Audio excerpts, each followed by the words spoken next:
Já, Hengi, sigur í seinasta leikinn Búlgörum. Hver þín fyrstu viðbrögð eftir leik? Það bara jákvætt að enda þetta á sigri, mótið á sigri og þetta var sveiflukenndur leikur. Við 10 mundir í fyrsta leikur, þannig að náðum 18 úr rönni, fáum aftur 10-0 á okkur. En náðum að snúa aftur við.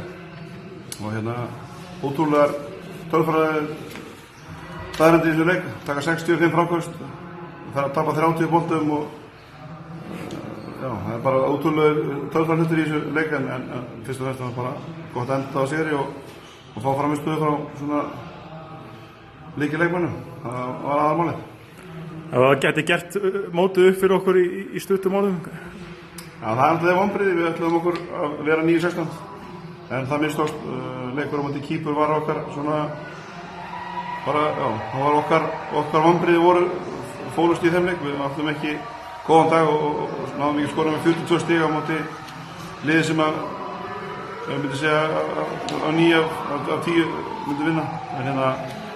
En ég er mjög ánægður að liði tókum svolítið bara kennsluna á þetta og lærðum vel að þeim leik og þetta svöruði ágætlega og ég hefði alveg viljað enda hérna með 17. sætið en við unnum bara vel úr því sem við fengum og ég held að stelpurnar komi reynslu ríkari út á þessu móti eins og uppleggið var.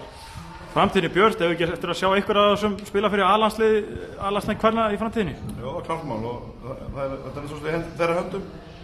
Við þurfum að Íslengi kvennabolti þarf og karlabolti líka.